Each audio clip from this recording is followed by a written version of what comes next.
Welcome to the Red Conrad Show, the story of my life and world events how I see them. If you like the show, don't forget to subscribe. Let's get this going.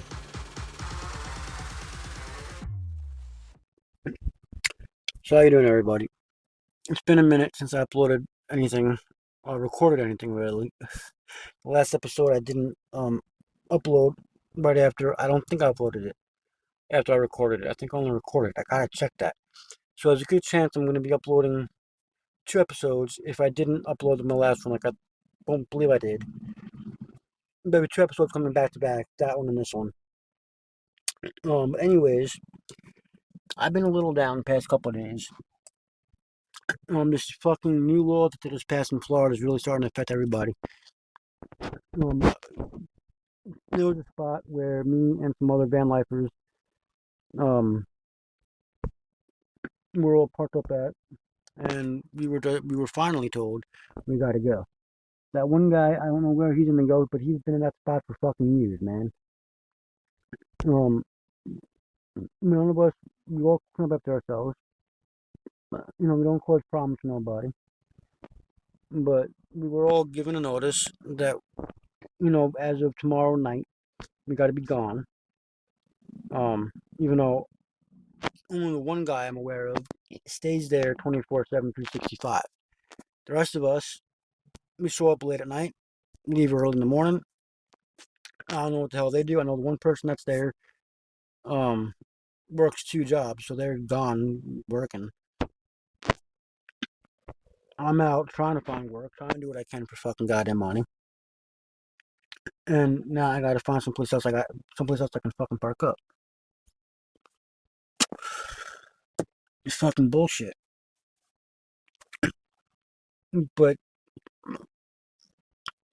one thing I want to talk about is okay, I am like I've mentioned before. Uh, I believe I mentioned it in the first Nomad Life episode. I'm a member of a lot of you know nomad groups, van lifer groups, um, RV groups and shit on Facebook, and a lot of them have this thing that they try to separate the nomad life culture from those that are homeless or experiencing homelessness. And granted, I will agree that there are those of us, or there are those that chose the nomad life, and then there are those who were kind of forced into it. And then out of those that were forced into it, there are those that decide to embrace it, make the best of it, and try to make something positive come of it. And they end up going into the nomad life, whether it be, the upgrade from a car to a van, or the van if they already have one. Like myself, I've already had my van. Um, or maybe they'll upgrade to an RV, or they'll get a hitch and travel trailer, and they kind of just start traveling the country, finding different places to work camp. Maybe they join a caravan, and the caravan will try to find a work campsite that can take all of them, or if they can't take all of them, they try to find sites as close as possible to each other so they can keep their caravan group going. Yeah. So I will agree that there is a difference between those that choose it and those that are forced into it. There is that difference. But legally speaking, in the eyes of the government, and in the eyes of what the nomad community calls normies, you know, those of us that are nomads full time are viewed legally by the government as homeless. We don't have a domicile, a physical domicile. We use mail services to get a physical address, and then for purposes of registration, licensing, and all that. And then, we have our mail forwarded wherever we are in the country. So even though the nomad culture, whether they're living in a van, they're tent campers, car campers, van lifers, RVers, whatever part of the nomad culture they fit into, technically they'll view themselves as not homeless, they're houseless. I view myself the same way. I'm not homeless, I'm houseless. But, as the government, you are. In the eyes of normies that don't know any better, you are. So, and we're all going through, nomad or homeless, we're all dealing with the same bullshit. We're all dealing with the consequences of the same fucking laws that are going into effect all over the country. This new one that just went into effect here in fucking Florida, which effectively fucked up a really good fucking parking spot.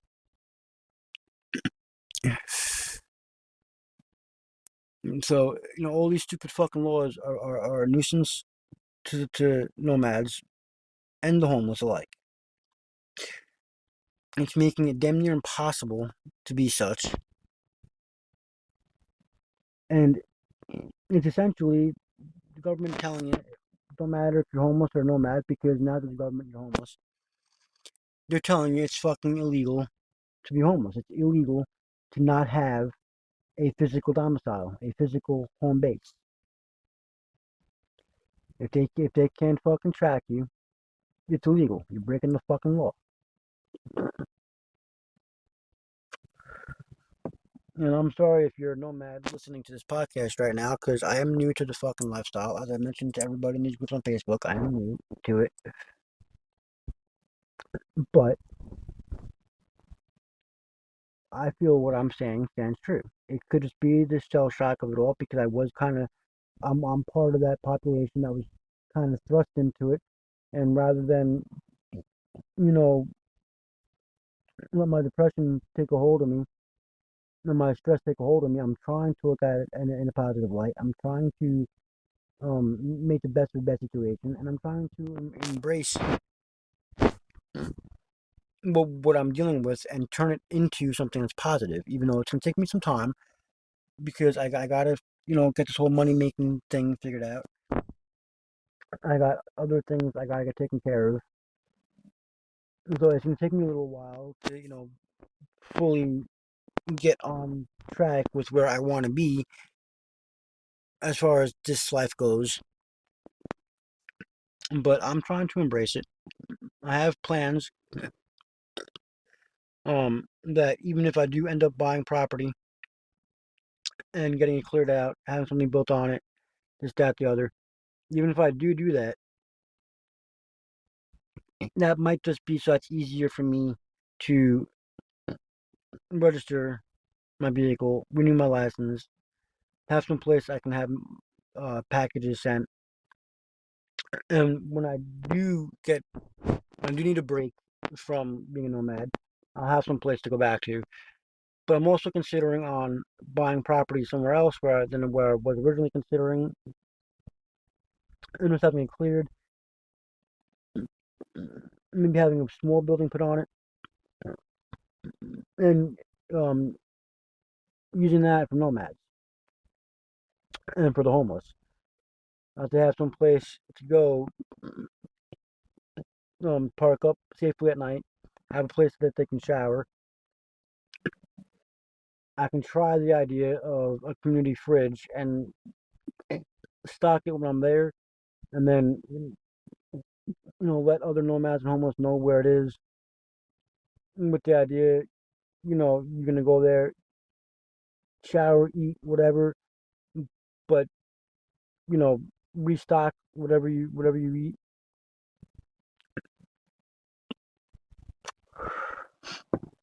Um, I might try something like that instead of an actual home. But it'd still give me an address I can use for my registration and my license. It'd still give me an address I can have packages sent to, and it'd still give me a place that I can go back to when I need a break from being a nomad and traveling full time. And those of you nomads that may be listening to this that are only part time, you only nomad it for a couple weeks, couple months, a year, and then you're back at your home base. I'm sorry, but y'all just don't have the same struggles that the rest of us do. There's a lot of us that are full time. Many chose it. Many were forced into it and are trying to embrace it. Um, but it's an entirely different struggle trying to freaking figure out where you're going to be all year round between working, um, trying to beat the weather, trying to find safe places to fucking be able to park up at night, especially dealing with what I got going on. Because I got some legal issues I'm trying to deal with too. Nothing bad, okay? It does have to do with um my van, all right? I'll say that much. You figure out the rest. I'm not gonna fucking admit to nothing publicly. I gotta do with my van. You figure out what I'm getting at with that. So because of that, I really can't go too far. So I really can't. I don't want to risk a ticket, another one anyway. So I'm trying to stay in my county for the time being, where I know some of the cops at least. When I get this shit all squared away, then I'll worry about where I want to go next. If I still want to buy land, where do I want to buy my land? But one thing's for damn sure, I do have the situation finally squared away, where I can feel comfortable going outside my county without an increased risk of a ticket. Um, is it will by leaps and bounds open up work opportunities to me. Because right now I'm stuck in kind of a rural area with no fucking jobs, absolutely no fucking work, and you wouldn't believe what I'm trying to do to make money. No, none of it's illegal. Everything I'm trying to do is legal. But some of it, the pay sucks. Like it sucks. It's more like shit people would do for spare change, for spare money, gas money, shit like that. And I'm trying to do that to live off of, you know. And then there's other things that I'm trying to get going that the pay is okay. It's not great, but it's okay. But it takes forever to pay you. And by forever, I mean you could be waiting like a month or more to get paid. So, right now I'm kind of stuck in a spot. And this new law that Florida's fucking passed that is now throwing everybody that was parked up where I was parked, relatively safe place to be. Now we're being told we can't be there no more. As of if anybody is still there as of midnight tomorrow night, or technically it'd be 12 a.m. Monday morning. It's still the middle of the night. The law enforcement is going to be involved. So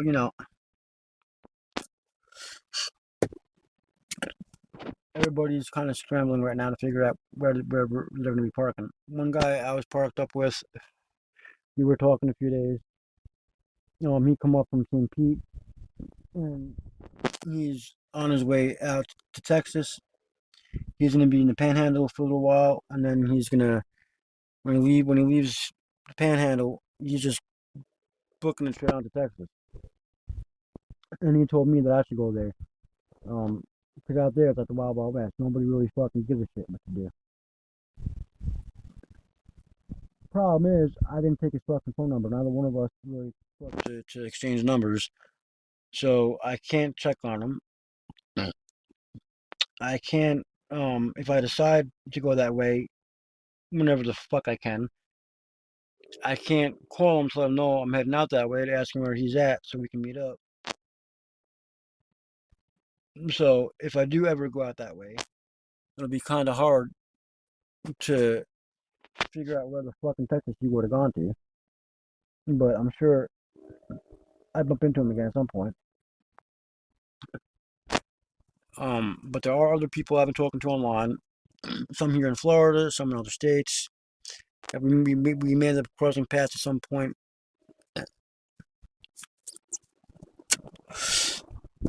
I just don't know when that'll be because I don't know when I'm going to start traveling. I'm trying to find work here in Florida.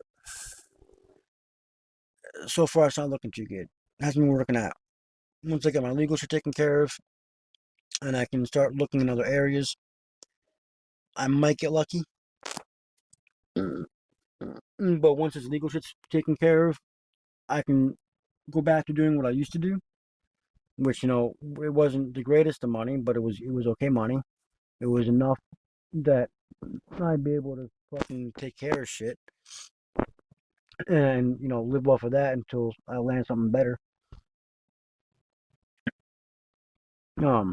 Anyways, I figured I'd just record something, get it up there, let y'all know what's going on with me right now, what's going on with my state of mind, and how upset I am with this fucking bullshit law that Florida's passed, and this bullshit that I'm seeing being posted in the Nomad groups.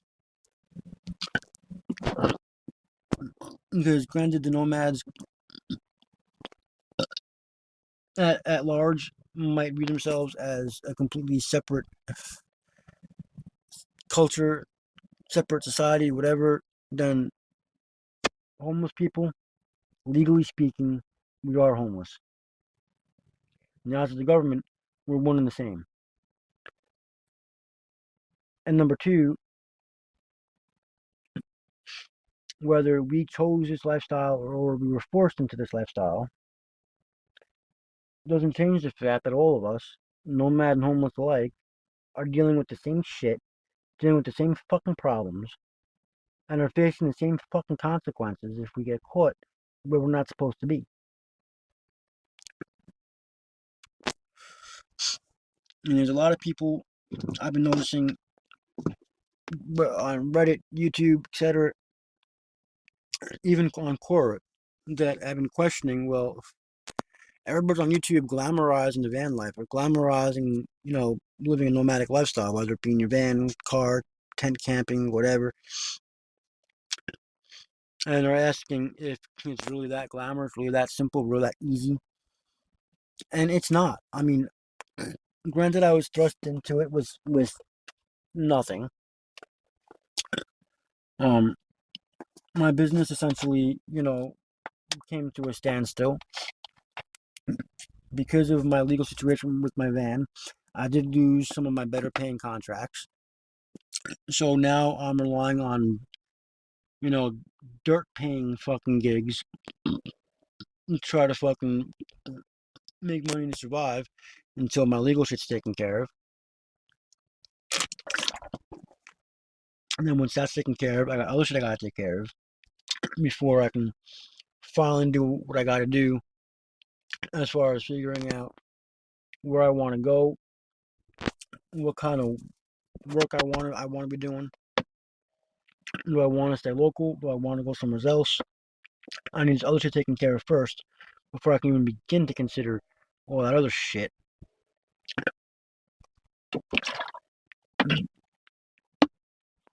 So, granted, I was kind of thrust into this, whether I was thinking about doing it or not. I was thrust into it. I started out with issues from the get go, issues that caused my major portion of my income to be lost. So, unlike a lot of you who chose this lifestyle, I didn't go into it already with everything all pre-set up. I didn't have my van converted already, or a trailer, a camper trailer already, or an RV already. I had absolutely nothing preset. Absolutely zero savings. Absolutely zero fucking work, remote or otherwise, pre-set up. So yeah, I started out doing this. living this lifestyle with a lot more problems than the majority of you who chose this lifestyle, because a lot of you that chose it set yourselves up for it before you went into it. Unfortunately, there's a lot like me that were thrust into it with the shit end of the stick. No time to fucking goddamn prepare. No, no time to get anything ready or set or preset or nothing. We're just kind of out here trying to figure shit out as we go, and it's not easy.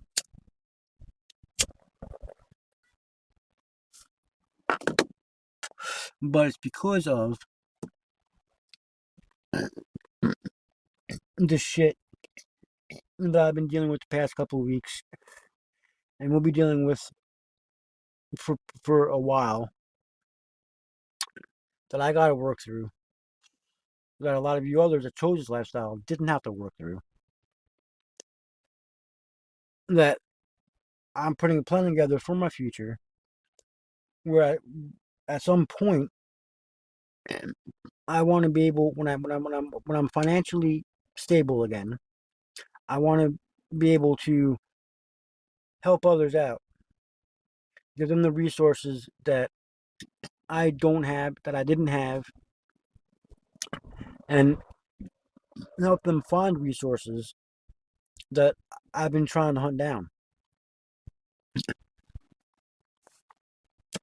especially in this area where I'm at right now, where resources are extremely lacking.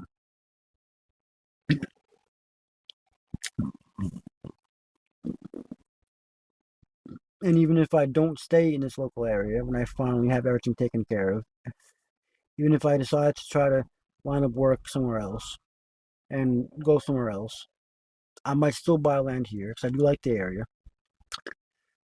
But like I said, rather than put a home on it, I might just put like a community building on it, something that I can use as my home base, but at the same time allow other nomads and homeless to go in, have a safe place to sleep, have a place to shower, have a place to eat.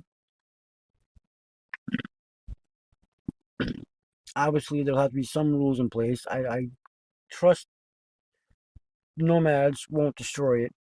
The homeless, on the other hand, because yes, there is a difference in the lifestyle as far as homeless versus nomad, as far as that's just concerned. Because the way certain homeless people live, you just don't see that amongst the majority of the nomads. You just don't. So I have to be selective of um the type of homeless person that I allow into onto my property. And when I'm not local, I might try to find a nomad who's staying in Florida or wants to stay in Florida, stay on my land, kind of like as security, so to speak, make sure everybody's there is treating the property with respect. They're just there, eat, shower, sleep, and then move on. And see if they can't stay there until the next nomad shows up and take their spot, however long they want to be there for. And then, sometime before they're scheduled to leave, I start looking for somebody else that might be passing through the area that I can have go there and swap out.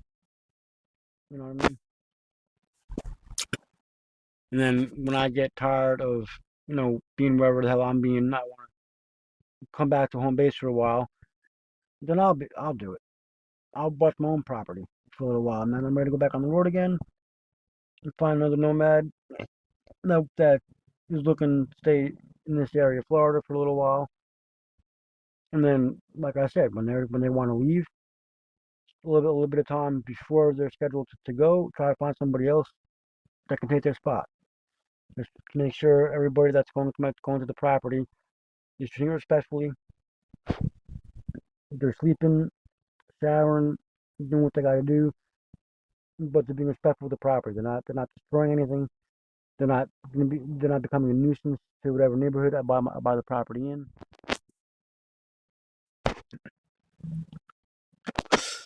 That is something I'm seriously considering because there is money, from what I can see, from the stories I'm hearing, in the work camping life. But I'm not really a fan of the cold weather. And there's certain states I just don't want to go into. So I might make it a routine where the warmer months I'll work camp different states going up north, and then try to have it worked out where before it starts getting too cold up there, I can find some work down here close to my home base, so I can sleep on my own land at night, whether it be work for a local farm or work for a local campsite or whatever, something within driving distance to my home base, and stay here in the wintertime.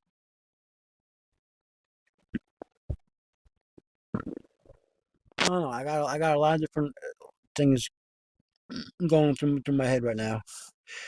But one thing's for damn sure, when I am finally financially stable again and all my shit's taken care of, I want to be able to lock down different um, jobs and different passive income streams where I got enough money coming in that I can take care of what I got to take care of for my bills, right? And what I got to do for me, but I can throw some of that money towards helping other nomads, helping the homeless people, um, donating to different organizations that are trying to help homeless people, and try to make sure that as bad as things are getting to be a nomad and to be homeless, that there's places that they can go, resources that will be available that currently aren't available to me. I want to be able to make those resources available or help make those resources available with other organizations for homeless and for struggling nomads, particularly the um senior population of the homeless and the nomads. Because I mean, I know I've met several seniors that are homeless. I've met several seniors that are nomads, both in person as well as online, that have no place to go. They have no family. They don't really have too many friends outside the homeless nomad population, and a lot of them are are getting too sick to keep on doing it alone, and they have no place to go.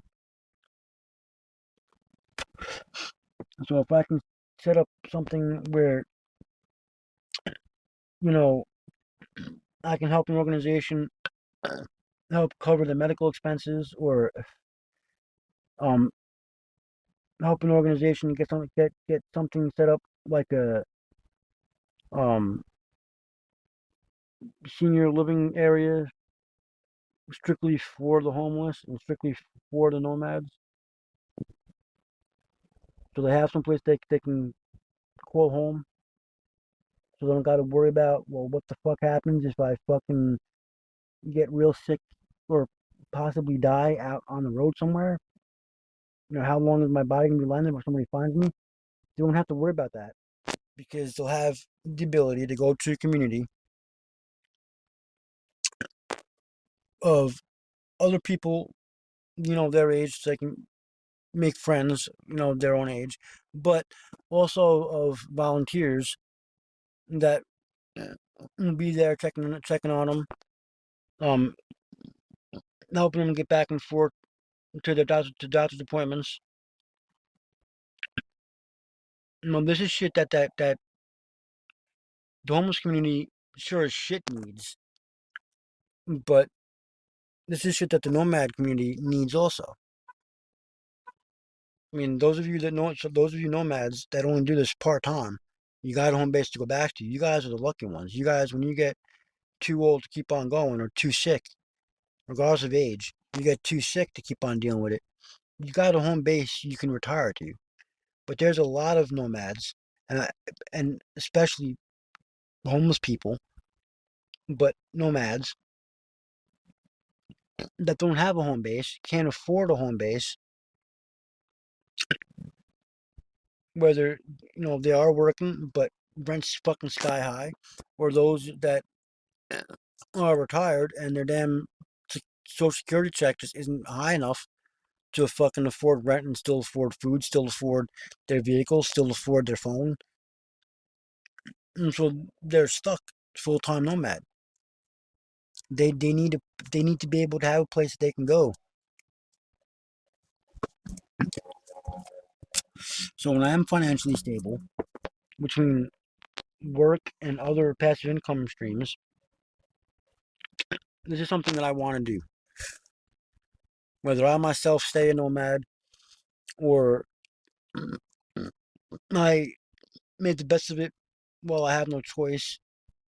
But then when I have the ability to get property, I retire from it and I become a host.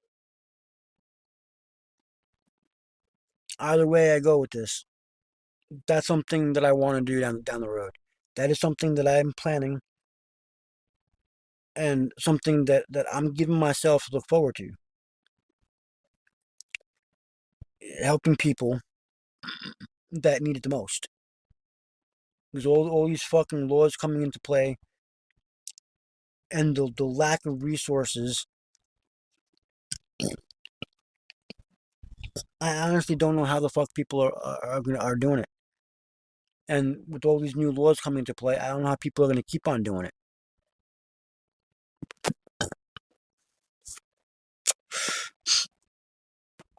So, anyways, my rant over.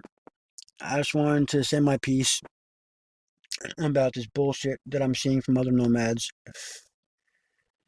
Um, and put a little bit of insight out there into what I'm thinking about doing with my future once I'm finally stable and once I finally have, all much that I got to get taken care of, and I got money to do something with. What I'm considering on doing with it. I mean, because everybody knows, you can't take with you when you die. So if I can get to a point where everything, all my problems I got right now, were all taken care of, paid off, and I'm making, more than enough money that I need to get by.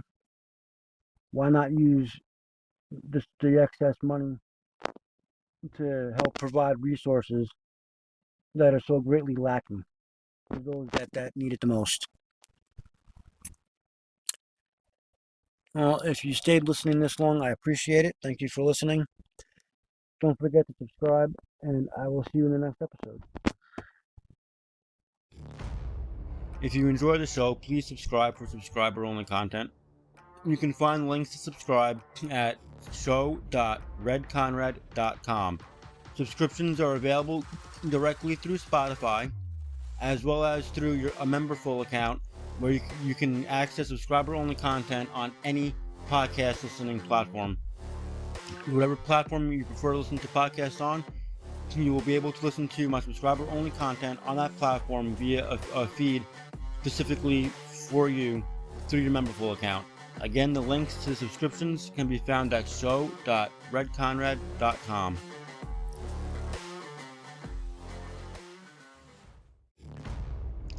Thank you for listening to this episode of The Red Conrad Show. Don't forget to subscribe, and remember, if you're not listening on Spotify, Spotify is the home of my subscription-only content.